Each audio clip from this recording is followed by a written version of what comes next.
네, 안녕하세요. 오늘은 방사선이 몸에 해로운가요? 라는 그 주제를 가지고 오늘 한번 얘기를 나눠보도록 하겠습니다. 네, 일반 사람도 그렇고 우리 방사선과로 진학하는 학생들도 그렇고 모든 사람들의 궁금증이죠. 방사선은 몸에 해롭다는데 정말 해로운가? 해롭다면 얼만큼 해로운가에 대해서 많이들 궁금해하고 결론부터 얘기하면요. 결론은 해롭죠. 해롭지 그러면 그게 이로울 수가 있겠습니까? 그 몸에 안 좋은 건데. 네. 근데 이제 해로운 것보다는 이로운 게 많으니까 우리가 이렇게 사용하고 있는 거 아니겠어요? 네. 그리고 이제 병원에서 사용하는 양은 극히 미량입니다. 네. 미량도 이제 대량으로 사용한다, 뭐 미량으로 사용한다, 이것도 다 상대적인 건데, 원자력 발전소나 이제 비파괴 산업체, 이런 거하고 비교했을 때는 우리가 쓰는 양이 훨씬 적습니다. 얼마나 작냐면요. 이런 몸에 해로운 걸 환자에다 갖다 쓰니까, 얼마나 작겠어요. 그러면 이제 궁금한 게 생기죠. 미량이면 괜찮은 거냐? 꼭 그렇지는 않습니다. 이제 전공적으로 조금 들어가 보면 방사선이 우리 몸에 미치는 영향을 크게 두 가지로 부여를 할 수가 있는데요. 첫 번째는 이제 확정적 영향이라는 게 있고, 두 번째는 확률적 영향이라는 게 있어요. 먼저 확정적 영향을 한번 설명을 해드리면, 어떤 역치 선량이라는 값이 있습니다. 이 선량 이상 피폭을 받아야지만이 증상이 발현되는 거예요. 그러니까 뭐 머리카락이 빠진다든지 백혈구 수치가 떨어진다든지 이런 것들이 있죠. 이런 거는 확정적 영향이에요. 근데 이제 확률적 영향은 역치값이 없는 겁니다. 그렇기 때문에 이제 방지를 할 수는 없고요. 최대한 우리가 주의를 해서 감소를 시켜야 되는 것이죠. 네. 대표적인 확률적 영향이요. 암, 백혈병, 재생불량성 빈혈, 수명 단축 이런 것들이 있는데 잘 생각해 보시면 방사선 피폭을 받지 않아도 생기는 그런 것들이죠. 그러니까 이제 원인 찾기도 힘들 뿐만 아니라 원인이 여러 가지이기 때문에 꼭 방사선 때문에 그런 것은 아니다라는 거죠. 그래서 방사선 전공을 했다거나 아니면 방사선 쪽에서 관련된 일을 하는데 특별히 피폭될 일도 없는데 암에 걸렸다. 이건 방사선하고 인과관계가 증명이 되지 않는다라고 아시면 될 것 같아요. 그리고 이제 국제적인 그 방사선 방호위원회나 국제방사선 방호위원회라는 곳이 있고, 우리나라에도 원자력법이 있어가지고 우리나라 사람들을 이제 세 가지로 구별을 합니다. 방사선 쪽에서는 세 가지로 구별하는데, 첫 번째가 면허를 취득하고 그 직종에서 근무하는 방사선 작업 종사자, 두 번째는 그냥 일반 사람들, 공중이라고 하죠. 일반 사람들. 그리고 세 번째는 수시 출입자. 우리 방사선을 사용하는 구역을 이제 방사선 관리구역이라는 이름으로 이렇게 테두리를 쳐놓은 게 있어요. 방사선 관리구역, 보셨죠? 그 마크 있잖아요. 방사선 마크가 붙여져 있고 밑에 허가 없이 출입을 금함이라고 적혀 있잖아요.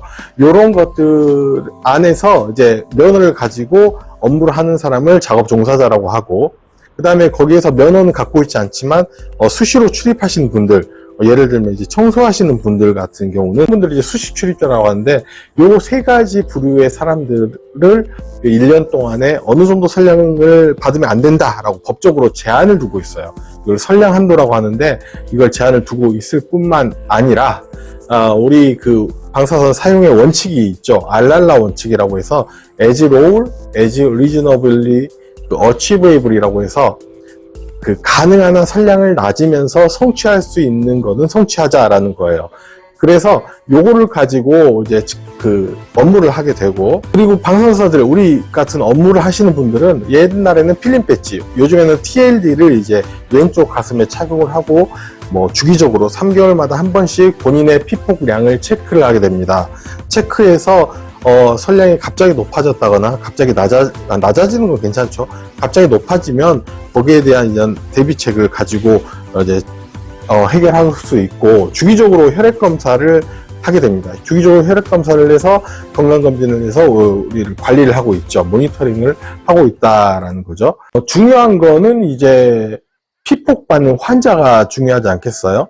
왜냐하면 우리 방사선사들은 아무래도 피폭을 당한다기보다는 피폭을 이제 주는 입장이 될 것이고, 그렇죠? 환자들은 피폭을 받는 입장인데, 정당화와 최적화를 바탕으로 조금 설명을 해드리면, 정당화는 뭐냐? 이제 득보다 실이 적어야 돼. 예. 득이 많아야지 방사선 촬영, 행위를 할 수 있다라는 거죠. 그러니까 예를 들면 이 환자의 진단을 정확하게 내리기 위해서는 CT 영상을 반드시 확보를 해야 된다, CT 촬영을 해야 된다라고 했을 때 CT 촬영을 허락하는 거, 이게 이제 정당화. 보통 병원에서는 전문의가 하게 되죠. 그리고 정당화해서 촬영해야 된다라고 했으면 이제 최적화 과정이 있는데, 이 최적화는 뭐냐면 만약에 환자가 촬영할 부위가 두께가 두껍거나 아니면 그 안에 굉장히 고밀도의 뼈가 많다든지 아니면은 연부조직이나 공기가 안에 차 있는 그 가슴 부위라든지 이런 것들에 대해서 촬영 조건을 만지게 되는데, 관전압, 관절류, 그다음에 촬영하는 조사 시간 세 가지를 이제 조정해서 촬영을 하게 됩니다. 이 조정하는 거에 따라서 환자가 받는 피폭량이 조금 달라지게 돼요. 이 조건을 최소한으로 하면서 영상은 최대한 진단에 적합한 영상을 얻을 수 있는 거, 이게 최적화거든요. 그래서 우리 방사선과는 그런 최적화에 대한 공부를 주로 하는 거죠. 물론 환자들의 촬영 횟수가 많을수록 몸에 그 별 이로움은 없게 될 겁니다. 하지만 그로 인해서 정확한 진단, 정확한 치료가 이어진다면 촬영을 하는 것이 더 좋을 수가 있겠죠. 참고로 가장 피폭량이 많다라고 불리는 촬영이 패시티라고 있어요. 방사선 동위원소를 몸에 집어넣고 그 다음에 암이 어디에 전이되는지를 보는 그런 그 촬영인데, 그게 피폭량이 제일 많고, 그리고 CT가 그 다음에 좀 많을 것이고요. 그 다음에 우리 여러분들이 생각하는 숨 들이마시고 숨 참으세요 찰칵하는 그런 촬영은 피폭량이 거의 없기 때문에 그렇게 걱정하지 않으셔도 될 것 같습니다. 오늘은 이렇게 방사선이 몸에 해로운가요? 라는 주제로 얘기를 했는데, 결론을 얘기하자면 해롭긴 합니다. 해롭긴 한데 여러 가지 법적인 규제, 그리고 우리 작업 종사자들은 TLD나 이런 개인 피폭 선량계를 착용해서 계속 우리를 모니터링 하고 있고, 환자들 같은 경우도 환자들의 정당화, 최적화를 통해서 여러 가지 제한을 두고 있기 때문에 안심하고 촬영을 받아도 되고요.